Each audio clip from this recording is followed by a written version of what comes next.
بسم اللہ الرحمن الرحیم الحمد للہ والصلاۃ والسلام علی اہلہا۔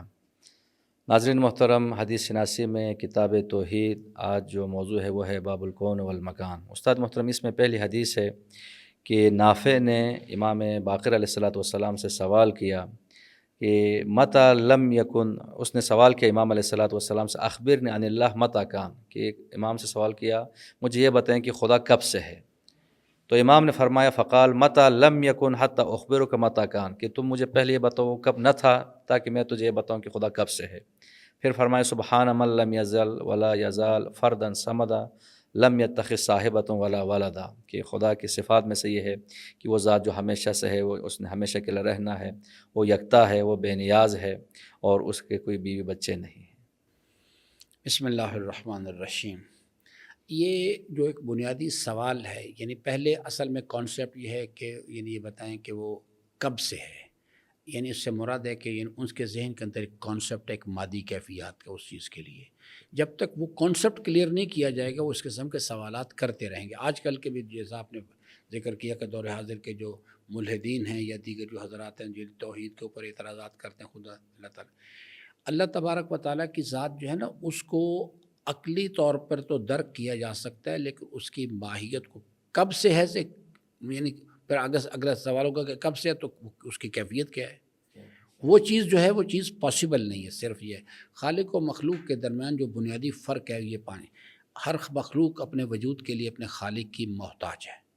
اپنے دوسرے مرحلے اپنے وجود کی بقا کے لیے خالق کی محتاج ہے، اپنے وجود میں ہر کمال کے لیے خالق کی محتاج ہے، اپنے کمال کی بقا کے لیے خالق کی محتاج ہے، اپنے کمال میں ارتقاء کے لیے خالق کی محتاج ہے۔ تو اس کے اندر بنیادی کانسیپٹ جو ہے وہ یہ ہے کہ اگر وہ کوئی ایسی ذات موجود نہیں ہے تو پھر تمام کائنات کے وجود بے اصل ہو جائیں گے، ان کی کوئی اصل حقیقت باقی نہیں رہے گی اس چیز کے لیے۔ تو اللہ تبارک و تعالیٰ کی ذات جو ہے نا وہ بے نیاز مطلق ہے، باقی تمام مخلوقات الصمد ذات ہے، وہ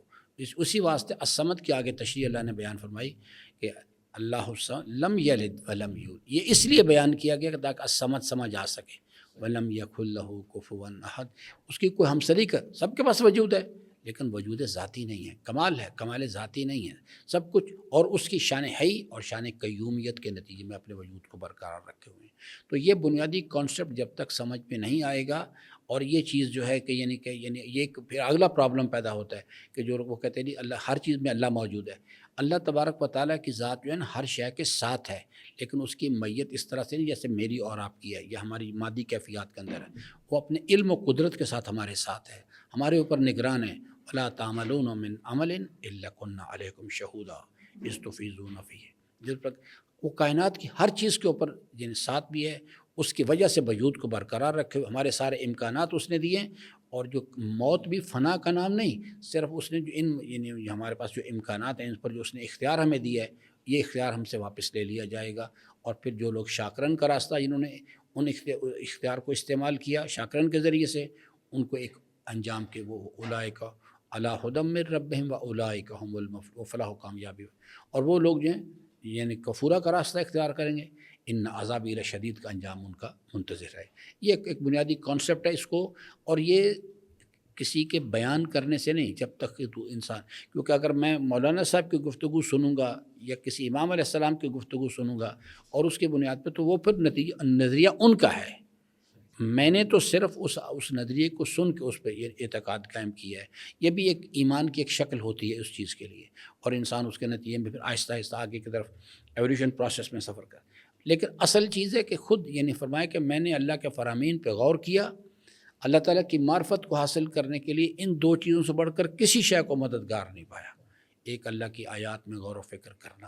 اور دوسرے اللہ کی بارگاہ میں گریہ وزاری کے ساتھ دعا کرنا۔ تو یہ چیز جو ہے بنیادی طور پہ یہ لوگ لفظوں کی عبادت کرنا شروع کر دیتے ہیں، مفاہیم کی عبادت کرنا شروع کر دیتے ہیں، اللہ تعالیٰ کی ذات ان چیزوں سے ماورا ہے۔ یہ دوسری حدیث میں ہے کہ ایک شخص آیا امام رضا علیہ السلام کی خدمت میں، بلخ سے آیا، تو اس نے کہا کہ میرا ایک سوال ہے، میں آپ سے ایک سوال کرنا چاہتا ہوں، اگر آپ نے جواب دیا تو میں آپ کی امامت کا معتقد ہو جاؤں گا۔ تو امام نے فرمایا جو چاہے پوچھ لیں۔ اس نے کہا یہ بتائے کہ آپ کا رب کب سے ہے، کیسا ہے، اور کس چیز کے سہارے پر ہے خداوند عالم؟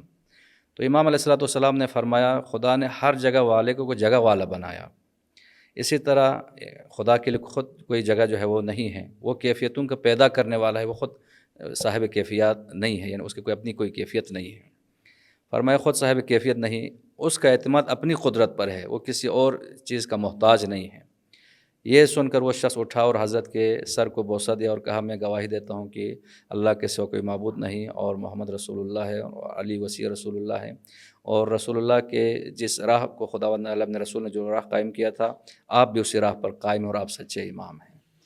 جی بالکل اسی طرح سے جو امام علیہ السلام کی خدمت میں سوال ہے، یہ ہر زمانے کے انسان کے سامنے یہ سوال ہے، من اینا، وہ کہاں سے آیا ہے۔ یہ ایک بہت کلیدی سوال ہے انسانی زندگی، اس نے پوچھا تو کب ہے، کہاں سے ہے، کس پر اس نے اپنا انحصار کیا ہوا ہے، وہ بذات ہی ہے،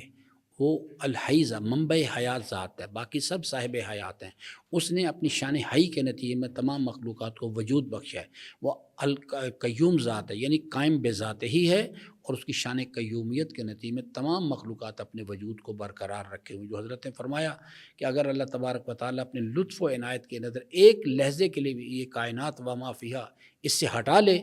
تو وہ کائنات و ما فیہا وجود سے عدم کی طرف واپس پلٹ جائے۔ شان قیومیت کے نتیجے میں قائم ہے وہ ہر چیز جو ہے، تو اس کی ذات جو ہے وہ خالق الکیفیات ہے، اس پر کوئی کیفیات وہ خالق الاسباب ذات ہے، اس کو کسی سبب کی، کسی